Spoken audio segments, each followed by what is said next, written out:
Anne Baxter was an independent spirit throughout her life.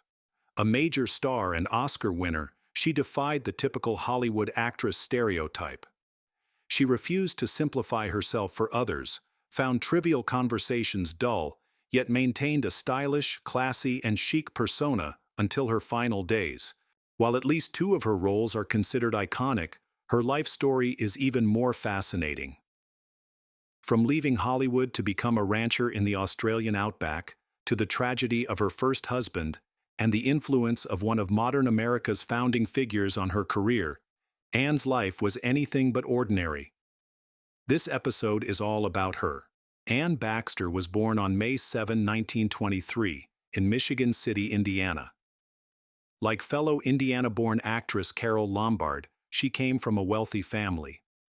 Her mother, Catherine Dorothy Baxter, was the daughter of the famous architect Frank Lloyd Wright.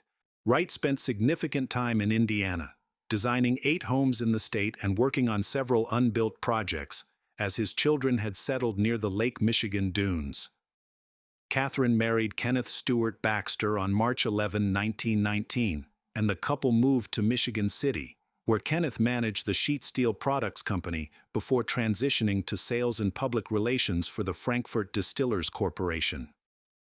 On January 24, 1920, Catherine gave birth to their first child, James Stewart Baxter, who tragically died in his crib at just 5 months old. The Baxters lived at 916 Pine Street, where Anne was born. In 1929, Kenneth accepted an executive role at Seagram & Sons Company, known for their whiskey brands, prompting the family to move to White Plains and Chappaqua, New York, before settling in Bronxville. After the move, Kenneth and Catherine had a second son, Richard Tobin "Toby" Baxter, in April 1933. Anne was delighted to have a brother, but her joy was short-lived. Toby died of pneumonia shortly after his 3rd birthday, and the couple had no more children. By age 11, Anne had already decided to pursue a career in theater. Her passion for acting was sparked by her first performance in Michigan City at just 3 years old. This was no ordinary home production. Her grandfather, Frank Lloyd Wright, built her a miniature theater, reflecting his excitement over her budding interest in acting. Anne's enthusiasm grew further after attending her first Broadway play in 1933, where she watched the legendary Helen Hayes perform. At 13, Anne made her Broadway debut in Seen But Not Heard, which opened at the Henry Miller Theater on September 17, 1936. The play, a murder mystery set in a dark New England house, featured Anne as one of 3 children involved in the story. Unfortunately, the production lasted only 60 performances. Variety noted, Anne Baxter, a cute kid, and Raymond Rowe really earned such minor plots as are bestowed. Reflecting on this role years later, Anne shared how it influenced her portrayal of Eve Harrington, her most famous film character. She explained, "I modeled Eve after the understudy I had in a Broadway play when I was 13. She actually threatened to finish me off. She was the biggest person I ever saw." From a young age, Anne Baxter's determination was evident. She once told a reporter from the New York Evening Journal, "There is no stopping my ambition. I always like to dramatize things in my life. Acting is not merely fun, it is an earnest career." After seeing Anne perform in Seen But Not Heard, the renowned acting teacher Maria Uspenskaya invited her to join her prestigious drama school. Although Anne found Uspenskaya's rigorous training challenging, it clearly helped her grow as an actress. By the age of 14, Anne was already setting her sights on Hollywood. She managed to secure a screen test with producer David O. Selznick, but he rejected her due to her young age, advising her to return when she was older. Anne was determined to follow his advice. Back in New York, Anne faced the unpredictable nature of Broadway, where success was rare and failure was common. She played Leda Hammond in There's Always a Breeze, which opened on March 2, 1938, at the Windsor Theater, but closed after a short run. One critic quipped, "We could use a good strong sea breeze to blow that place straight out to the ocean." During the summers of 1938 and 1939, Anne performed at the Cape Playhouse in Dennis, Massachusetts, appearing in Susan and God and Spring Meeting. In the fall of 1938, she played Rosalie in Eva Le Gallienne's historical drama Madame Capet, which lasted only 7 performances at the Court Theatre. In August 1939, Anne returned to Hollywood to audition for Alfred Hitchcock's Rebecca. Her screen test with Laurence Olivier revealed a noticeable age gap between the two actors.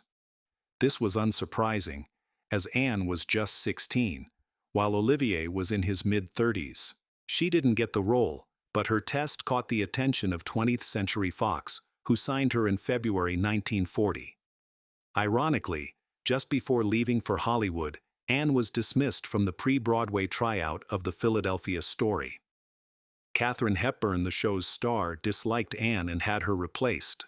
Reflecting on this setback, Anne later said, "Best to have failure happen early, wakes up the phoenix bird in you." Anne's 7-year contract with Fox began with a weekly salary of $350, which eventually increased to $3,000.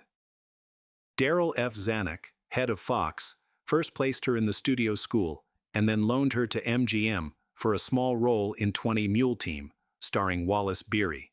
Anne played Jean Johnson, described as an attractive little desert flower, though the film focused more on borax mining in Death Valley. Beery criticized her for overacting, but Anne adjusted her performance to meet his expectations. Reflecting on this experience, Anne said, "Maybe an actress feels an intense loyalty to her first role. I'd wanted to be in pictures ever since I was 12, though I was fat and pudgy, had broken my nose, and was told to wear glasses, which I never did." In 1940, Anne's only film at Fox was The Great Profile, starring the declining star John Barrymore. She played Mary Maxwell, a playwright who writes a play for Barrymore's character, a fading stage actor. The film was shown as part of a double feature at the Palace Theatre and quickly faded into obscurity, though it later found an audience on late-night television. The following year, Anne graduated from University High School in Los Angeles. Her final apprentice role at Fox was in a remake of Brandon Thomas's farce Charlie's Aunt, starring Jack Benny and Kay Francis. Over the next decade, Anne frequently took on roles originally intended for other Fox stars who were unavailable due to other projects, personal breaks, or suspensions. While being seen as a backup for bigger names wasn't ideal, Anne remained unfazed by the competition. By the time Linda Darnell joined Fox in 1939, the studio's roster soon expanded to include Gene Tierney, Gene Crane, and June Haver. By the late 1940s, Anne was competing with stars like Susan Hayward, Jean Peters, Celeste Holm, and Colleen Gray. Anne Baxter's first major leading role came in 1941 with Swampwater. Set in the Okefenokee Swamp, Anne played Julie opposite Dana Andrews. Despite her efforts to portray a convincing local swamp resident, the film failed to make a strong impression on audiences. Critics noted that even with her costume smeared in mud, she didn't convincingly embody a rural character. Fox later remade the film in 1952 under the title Lure of the Wilderness. Joseph Cotton recommended Anne to Orson Welles for The Magnificent Ambersons. Although Jean Crane had been considered for the role, Fox ultimately loaned Anne to RKO for the project. The film, based on Booth Tarkington's Pulitzer Prize-winning novel, struggled at the box office. Unfortunately, much of Anne's performance was cut from the final version at RKO's request. Despite this, the edited film is now highly regarded by critics. Welles's original vision for the film is often said to have surpassed even Citizen Kane, though only Welles's notes provide insight into what was lost. Anne described the rough cut as an absolute masterpiece, but the deleted scenes were permanently discarded by RKO. Bernard Herrmann, the film's celebrated composer, was so angered by the studio's interference that he demanded his name be removed from the credits. Nevertheless, the film received 4 Academy Award nominations that year. Not everyone appreciated the film's visual style. During production, Frank Lloyd Wright, Anne's grandfather, visited the set. While Anne admired the sets as suitably grand, Wright was unimpressed. Welles recalled, "The old man used to visit us all the time and made withering remarks about the sets.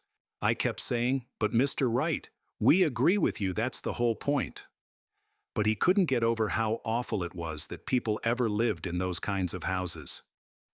In 1942, Anne appeared in an RKO short film titled How to Be a Star alongside Joseph Cotton, Arlene Francis, Chester Morris, Milton Berle, and Leif Erikson. The segment featured Anne and Cotton having their portraits drawn at Hollywood's Brown Derby restaurant, sparking rumors of a secret romance.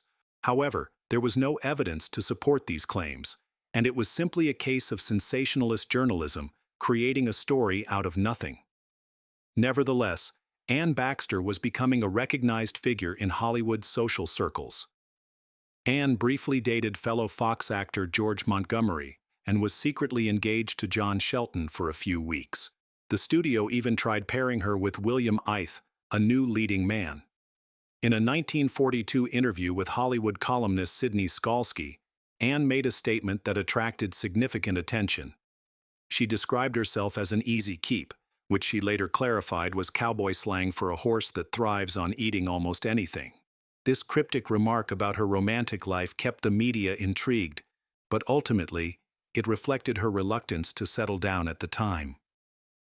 Anne's film career shifted as World War II began. She became one of the most recognizable faces in U.S. war propaganda films of the 1940s. She starred as Nicole Rougeron, a young French woman who had loved Monty Woolley's deceased son in The Pied Piper. Adapted from Nevil Shute's novel about the impact of war in Europe, the film portrayed Anne as a French patriot. Her lively and mature performance fit the role well. Despite its sentimental and somewhat contrived plot, the movie was well received by the Academy, earning nominations for Best Picture, Best Cinematography, and Best Actor for Woolley. In 1943, Anne starred in Crash Dive, her first Technicolor film, playing the love interest of Navy torpedo boat officers Tyrone Power and Dana Andrews. The movie was notable for its special effects, which won an Oscar. Later that year, she was loaned to Paramount for Five Graves to Cairo, directed by Billy Wilder. Set in a war-torn African oasis hotel occupied by Nazis, the film featured an exciting but highly implausible story. Erich von Stroheim played the infamous General Erwin Rommel, the main draw for audiences. Anne played Mouche, a French woman bitter toward the English, who develops a romance with Franchoton's character. Like many during the war, Anne's political views began to take shape. She became a dedicated Republican, drawn to the ideals of Thomas E. Dewey, then governor of New York and a rising star in the party. Dewey was a tough politician, known for taking on New York's criminal underworld, successfully prosecuting notorious mobster Charles "Lucky" Luciano. As a moderate Republican, Dewey garnered support from various Hollywood stars, including Anne, who was one of his most enthusiastic backers. Dewey narrowly lost to Franklin D. Roosevelt in 1944 and later suffered a shocking defeat to Harry S. Truman in 1948, one of the closest and most surprising elections in U.S. history. He eventually supported Dwight D. Eisenhower, who won the presidency in 1952, a leader Anne also admired. Interestingly, despite her admiration for Dewey's fight against organized crime, Anne would later date a man who embodied the very type of criminal Dewey sought to put behind bars. As the war escalated, Anne was initially cast as the lead in The Song of Bernadette, but the role ultimately went to Jennifer Jones, who won an Oscar for her performance. Despite this disappointment, Anne's career was gaining momentum. She was named Star of Tomorrow in the 1943 Motion Picture Herald Survey, a reliable predictor of future Hollywood success. That same year, Anne worked on The North Star, another World War II film. This movie, a tribute to Ukrainian peasants, was created as American pro-Soviet propaganda. After the war, it was awkwardly re-edited and released as Armored Attack, shifting its narrative to an anti-Soviet story about Hungarians resisting the USSR instead of Soviets fighting the Nazis. Produced by Samuel Goldwyn, Anne received top billing over Walter Huston. However, Erich von Stroheim, playing a pompous German general, stole much of the spotlight, though some critics believed Anne deserved greater recognition. In 1944, Anne starred in The Sullivans, a heartfelt film about 5 brothers who died at sea during World War II. By this time, Anne was a familiar face in American propaganda films. Reflecting on this period, she said, "I was getting almost as much mail as Betty Grable. I was our boys' idealized girl next door." Her next project, Guest in the House, was produced by the United Artists and based on the stage play Dear Evelyn. Anne gave a standout performance as a seemingly sweet young woman who subtly sows discord within a household. Bosley Crowther of the New York Times remarked, "She plays the record with so much coyness that anyone shy of a blind man could see that she was up to tricks." Despite her strong performance, the film failed at the box office, which was a devastating blow for Anne. She grew increasingly frustrated with being typecast in innocent roles by Fox. Anne's final film of 1944, Sunday Dinner for a Soldier, featured her as Tessa, the eldest sister in a family living on a houseboat in Florida. The family manages to prepare a special meal for a soldier, played by John Hodiak.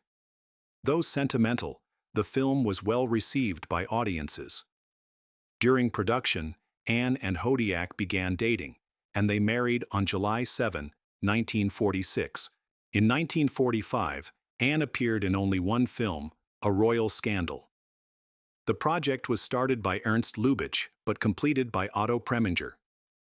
Anne's role was overshadowed by Tallulah Bankhead's commanding performance as Catherine the Great.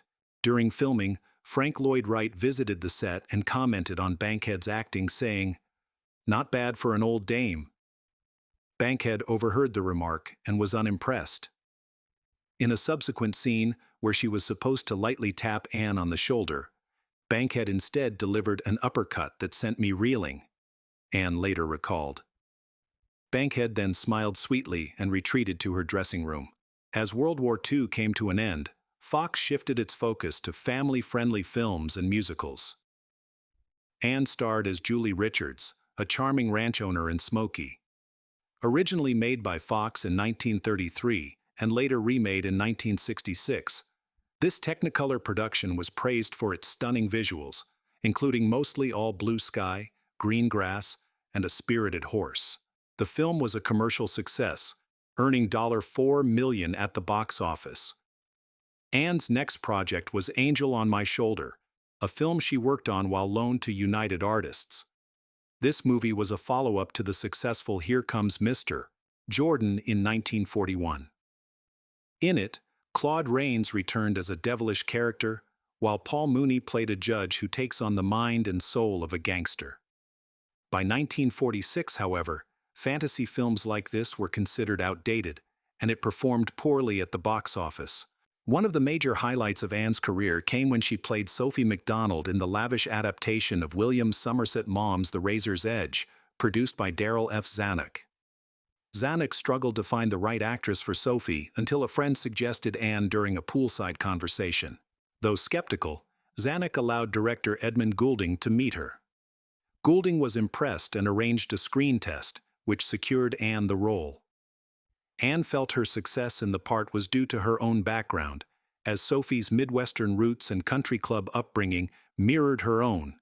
The film, a richly produced Technicolor drama, running 146 minutes, featured a star-studded cast, including Tyrone Power, Gene Tierney, Clifton Webb, John Payne, and Herbert Marshall. However, some critics felt the ensemble was miscast. The movie premiered at the Roxy Theater on November 19, 1946, to mixed reviews. Bosley Crowther of the New York Times criticized Anne's portrayal of the tragic fallen woman, saying she fairly wallows in debauchery and poses. In contrast, Howard Barnes of the New York Herald Tribune praised her performance, calling it a sensitive portrayal of Sophie, a woman drowning her grief in Paris bistros. Despite the mixed critical reception, audiences loved the film, which grossed around $5 million. Anne's performance earned her the Academy Award for Best Supporting Actress in 1946, and her portrayal of Sophie became one of the most iconic performances of the decade. In 1947, Anne's only contribution to 20th Century Fox was narrating the musical Mother Wore Tights, starring Betty Grable and Dan Dailey. At Paramount, she took the lead role in Blaze of Noon, a film about early air transport. While the movie itself was lackluster, her scenes with William Holden brought some energy to the otherwise dull production. The following year, Anne appeared in Homecoming, playing a forgiving wife in a drama that reunited the popular pairing of Clark Gable and Lana Turner. John Hodiak also had a supporting role as a doctor and Gable's associate. Anne then shifted gears with The Luck of the Irish, playing an Irish character in a film that paired her with Tyrone Power for the third time. Power starred as a news reporter, torn between his boss's daughter, played by Jane Meadows, and Anne's Irish character. Critics were divided on her performance, with some noting issues with her quaint charm and her attempt at a Midwest Irish brogue. Anne's career at the studio was clearly declining, as shown by her role in The Walls of Jericho. In this film, she played a supporting character, a lawyer who rescues Cornel Wilde's character. Wilde's character is pursued by the alluring Linda Darnell and burdened by his alcoholic wife, played by Anne Dvorak. Although Anne's role was minor, her performance received positive reviews. Under William A. Wellman's direction, Yellow Sky became a gritty western. Gregory Peck and Richard Widmark starred as rival members of a bank-robbing gang who take shelter in an abandoned Arizona town controlled by Anne's character and an elderly man. In another project that year, You're My Everything, Anne replaced Jean Crane, who had to withdraw due to pregnancy. Anne played a Boston woman who marries a dancer and eventually becomes a film star. As the new decade began, Anne hoped for a breakthrough role to revitalize her career. However, her first film of the year, A Ticket to Tomahawk, was more notable for a brief appearance by a then-unknown actress, Marilyn Monroe, than for Anne's performance. Despite this disappointing start, Anne remained optimistic about her prospects. She soon held her own opposite the legendary Bette Davis, who had stepped in to replace Claudette Colbert at the last minute. Anne herself was also a last-minute replacement for Jean Crane, who was again unable to take the role due to pregnancy. At the time, Crane was one of the biggest stars of 1950, and her absence was a significant letdown for producer Darryl F. Zanuck. Reluctantly, Zanuck gave Anne the opportunity, though he doubted her ability to handle the role. He believed Anne, who had spent a decade playing likable supporting characters, lacked the big virtuosity required for the part. However, he was proven completely wrong. Anne delivered a stunning performance in All About Eve, transforming the title character into one of the most brilliant and sinister figures in film history, a character who remains captivating to this day. Zanuck was frustrated about being pressured into giving Marilyn Monroe a role by her persistent agent. He believed Monroe was only suited for comedic roles, but eventually allowed her to take on a small part. On set, Monroe was intimidated by Bette Davis, and during the 11th take of the theater lobby scene, Davis unleashed one of her trademark fiery tirades. Overwhelmed by anxiety and stress, Monroe fled the set and vomited. All About Eve premiered in New York City on October 13, 1950, to critical acclaim. It received a record-breaking 14 nominations at the 23rd Academy Awards, becoming the only film in Oscar history to earn 4 nominations in the female acting categories: Bette Davis and Anne Baxter for Best Actress, Celeste Holm and Thelma Ritter for Best Supporting Actress. The film won 6 Oscars, including Best Picture, Best Director, and Best Adapted Screenplay. Anne Baxter was thrilled with her role, saying, "I was good. I was respected. I had a great part. The script was superb. The actors were perfect and perfectly cast. Even me, and I wasn't always." Bette Davis praised Baxter's performance, noting, "Anne was really playing a double role, one thing on the surface, another underneath. I called it the suite. Her part was more difficult than mine." The success of All About Eve marked the high point of Baxter's career, but finding roles that matched her talent became increasingly challenging. While filming Follow the Sun, Baxter was secretly pregnant, but still delivered an excellent performance as the supportive wife of golfer Ben Hogan, played by Glenn Ford. She gave birth to her daughter Katrina on July 9, 1951. However, her pregnancy caused her to lose the lead role in 20th Century Fox's People Will Talk to Gene Crane, reversing their roles from All About Eve. In 1952, her final year at Fox, Baxter appeared in 3 films. In The Outcasts of Poker Flat, a remake of a Bret Hart story, she played Cal, a long-suffering woman, although Cameron Mitchell stole much of the spotlight. In the domestic comedy My Wife's Best Friend, both Baxter and her co-star MacDonald Carey struggled with comedic timing. Her last Fox film was O. Henry's Full House, where she portrayed Joanna, a desperately ill woman, in the sentimental segment The Last Leaf, alongside Jean Peters as her devoted sister.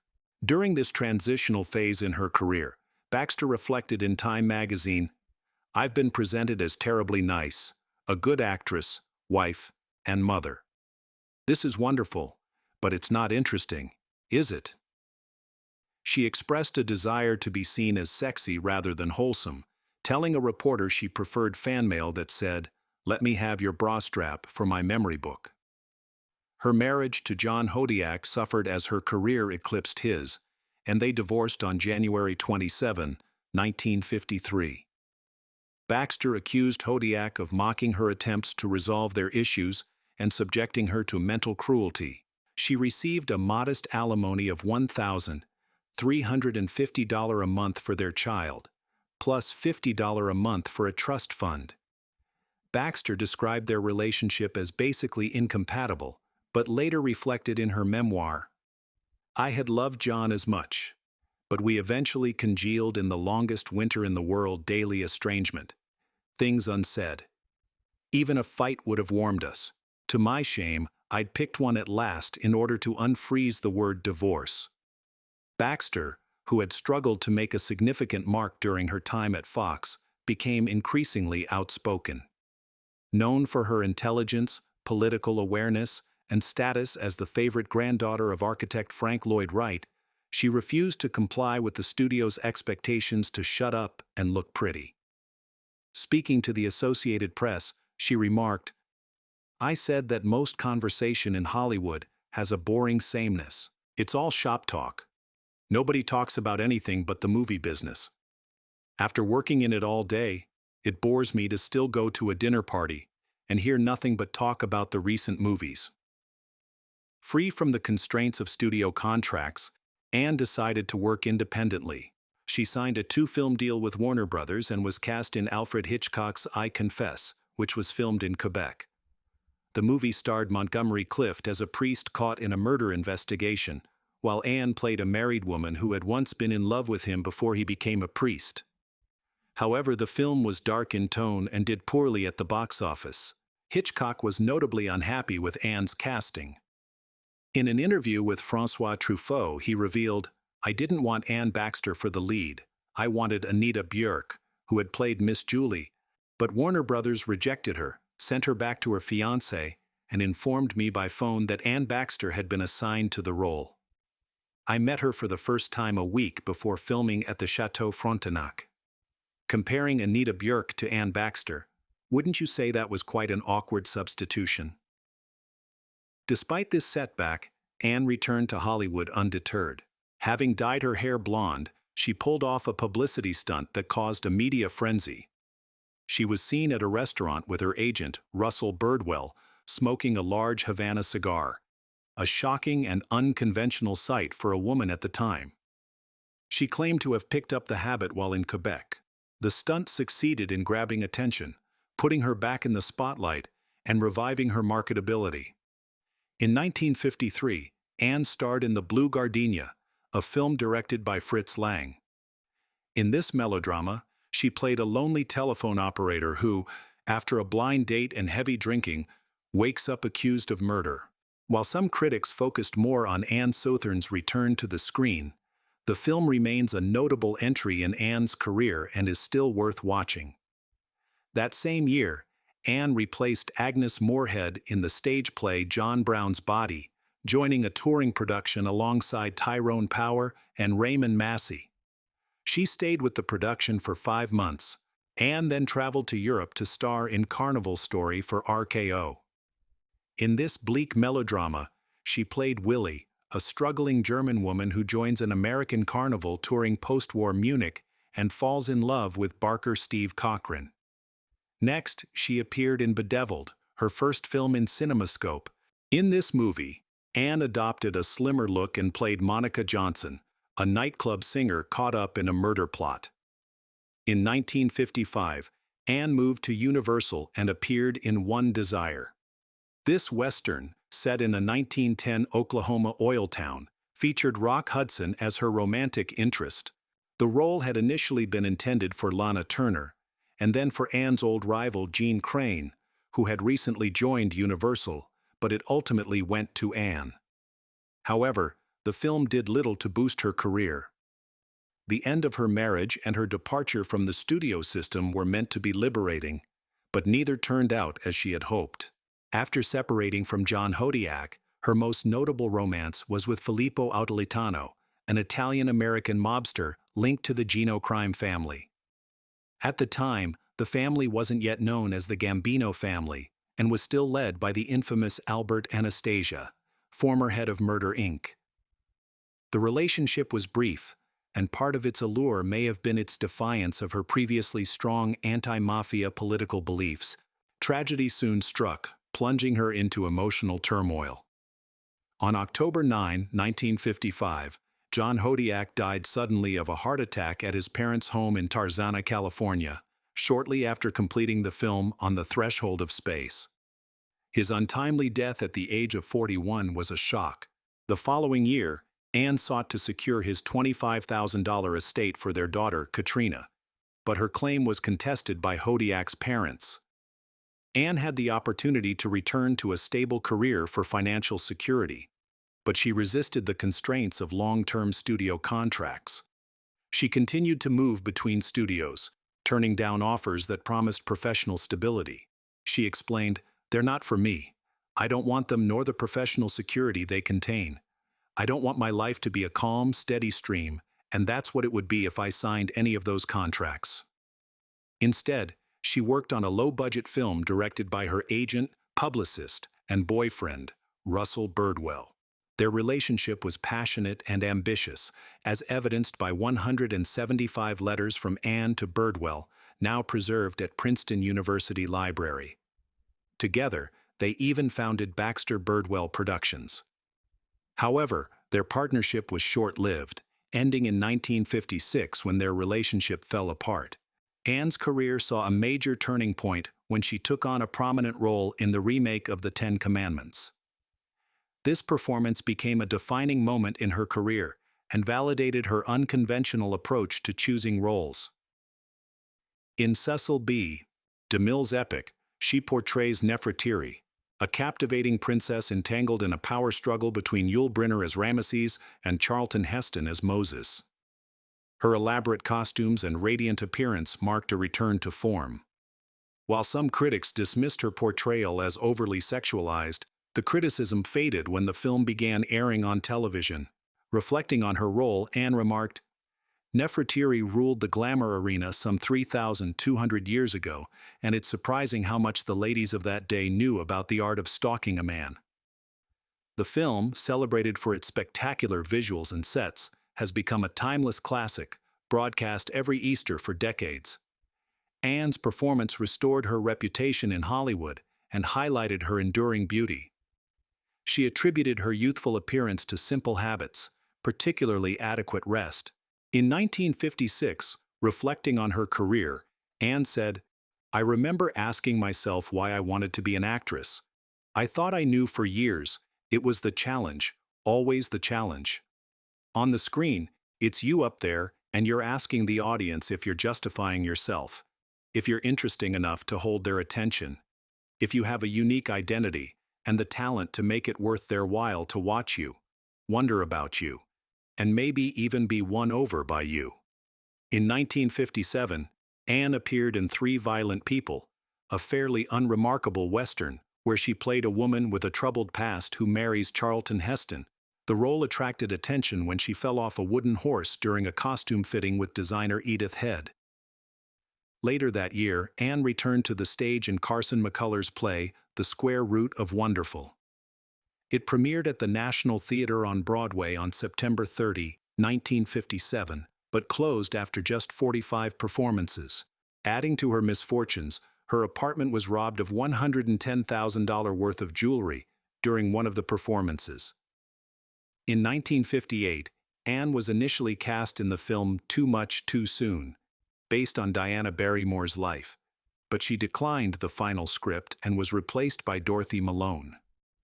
Instead, she appeared in Chase, A Crooked Shadow, a modest thriller produced by Douglas Fairbanks Jr. The film had a quiet release at Manhattan's Little Carnegie Theater in early 1958 and quickly faded from public attention.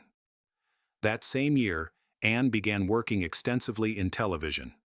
She appeared in Playhouse 90, The Right-Hand Man with Dana Andrews, and Stopover on TV Theater. She spoke highly of television, calling it the greatest entertainment smorgasbord in the world. It dishes out twice-baked beans with caviar.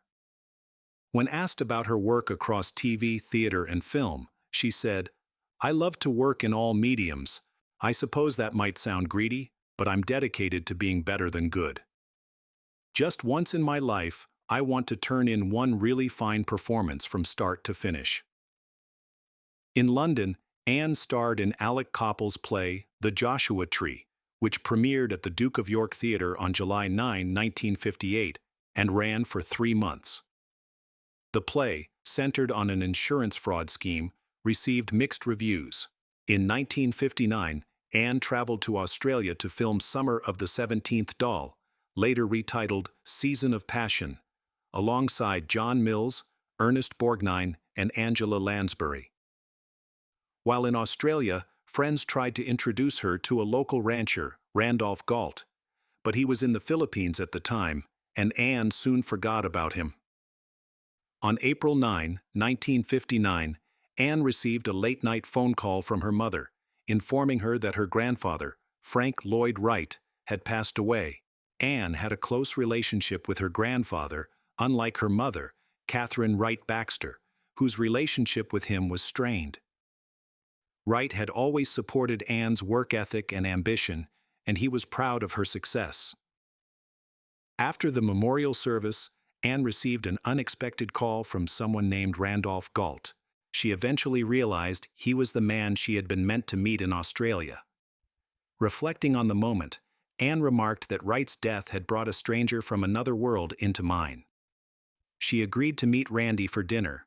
In a 1959 interview with Harvey Earl Wilson, Anne commented, "A marriage is happier when a man is more or less the sun and the woman's in the shadow, and what actress wants to be in the shadows?"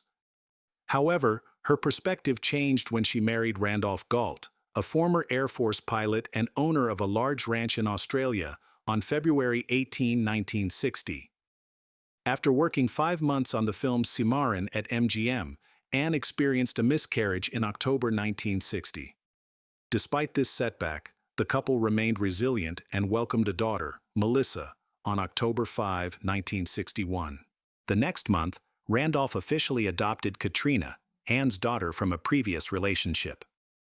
Shortly afterward, the family moved to Australia to settle on Giro Station, a remote 37,000-acre ranch located 150 miles north of Sydney, with the nearest neighbor 10 miles away. The isolation proved challenging for Anne, but she adapted to managing household and ranch duties, a stark contrast to her former life as a Hollywood actress with roots in American high society. She explained, "We make our own electricity. There are no push-button kitchens, no frozen foods. Our groceries come by delivery truck twice a week, along with the mail. I do all the cooking. Help is hard to get in Australia." Drawing from her experiences there, she later wrote the best-selling book, Intermission, A True Story. Cimarron premiered at Radio City Music Hall in February 1961, but was widely criticized as a lackluster remake of the 1931 film, starring Irene Dunne and Richard Dix. That same year, Anne also starred in Mix Me a Person, a slow-paced melodrama filmed in England, where she played a renowned psychiatrist. In 1962, Anne took on the role of Teresina Vitaveri, a Mexican cafe owner in the film A Walk on the Wild Side, where her character's love for Lawrence Harvey's was unreturned. The movie featured an ensemble cast, including Barbara Stanwyck, Capucine, and Jane Fonda. While filming, Anne became pregnant, and she and her husband decided she should deliver the baby in the United States. The family relocated to California, and Anne gave birth to their daughter, Maginelle, on March 11, 1963. During the production of A Walk on the Wild Side, many of her scenes were filmed with her standing behind a counter to conceal her pregnancy. Shortly after Maginelle's birth, Anne and Randolph chose not to return to Australia. Instead, they acquired an 11,000-acre ranch near Grant, New Mexico. They hired Anne's cousin, Eric Lloyd Wright, to design a 3,000-square-foot adobe house near the Zuni Mountains. Despite the new home and stunning surroundings, their marriage began to unravel. Anne did not act in films again for 3 years, making only a short appearance in Jerry Lewis's The Family Jewels in 1965, where she played an actress seen in an in-flight movie. After several television appearances, including a role in the iconic Batman series, Anne starred in Tall Women, a low-budget Spanish Western dubbed into English. The film was widely released in 1967 in U.S. action theater markets. In the slapstick comedy The Busybody, Anne played a glamorous con artist who nearly gets the lead character, played by Sid Caesar, killed. That same year, Anne and her husband separated, prompting her to move back to Hollywood with her daughters to relaunch her career. Reflecting on her past decisions, she said, "I gave up my career because I was very much in love. My husband didn't want me to give it up. I think he was wiser than I was." About her time in Australia, she added, "It's an unpardonable thing to leave." Anne then signed a 3-year television film contract with Universal Studios. Calling herself a stock company of one, she appeared in several made-for-TV films, including Stranger on the Run of Henry Fonda, Companions in Nightmare, Marcus Welby, M.D. playing Myra Sherwood, The Challengers, and Ritual of Evil. She also acted in the TV series The Name of the Game, earning an Emmy nomination for her role in the Bobby Courier story. However, she lost the award to Geraldine Page, who won for The Thanksgiving Visitor. When rumors surfaced that Anne might replace Lauren Bacall in the musical Applause based on All About Eve, Anne addressed the speculation, saying, "Darling, I've always had a voice. I once sang, but my career went in a different direction. I have a voice with range. God knows it projects to the third balcony. I've been shushed all my life." Anne ultimately took on the role of Margot Channing, originally played by Bette Davis. Despite it being her first Broadway musical, Anne's performance was a hit, and she remained in the role until July 27, 1972. Penny Fuller, who played Eve Harrington in the musical, remarked that while Lauren Bacall brought charisma and star power to the role, Anne's performance was defined by her acting skill rather than her persona. In 1974, Anne returned to Broadway in 2 of Noel Coward's one-act plays, Come Into the Garden, Maud, and Song at Twilight, alongside longtime friends Hume Cronin and Jessica Tandy. The plays ran successfully for 140 performances. Reflecting on this stage of her career, Anne described it as her smorgasbord years, adding, "I'm getting ready for my dessert years, which I intend to enjoy like a dieter who's been very, very good, and then digs into a hot fudge sundae, complete with whipped cream and a cherry on top." In a 1975 interview with the Chicago Daily News, Anne spoke openly about the challenges of balancing a career and family life, stating, "Nobody has ever done both at the same time to full satisfaction. Anyone who says she has is lying." On January 30, 1977, Anne married Wall Street banker David Klee, but tragically, he passed away just 10 months later. After his death, Anne kept their Connecticut home, which they had been renovating, and commuted to California for her stage and television work. In 1983, when Bette Davis had to leave the television series Hotel due to illness, Anne Baxter was brought in as her replacement. Within 72 hours, Baxter was back in Hollywood, seamlessly taking on the role much like her character's iconic replacement in All About Eve. Her later years seemed to be shaping up as rewarding as her earlier career, with Baxter aging gracefully and in high demand for compelling roles in both television and film. However, before she could fully cement her status as a revered Hollywood veteran, tragedy struck. On December 4, 1985, while walking down Madison Avenue in New York on her way to a hair appointment, Baxter suffered a cerebral hemorrhage and collapsed. She had paused to hail a taxi, but this would be the final act of her life. She passed away 8 days later at Lenox Hill Hospital at the age of 62, never regaining consciousness. At the time of her death, she had just signed a contract with William Morrow Publishing to write a book about her family's legacy. As per her wishes, her ashes were scattered beneath an apple tree in Spring Green, Wisconsin, near her grandfather's famous Taliesin estate. No funeral was held. Reflecting on her passing, co-star Connie Sellecca said, "I adored her and loved working with her. Her death is a great loss to me personally and a tremendous loss for the show."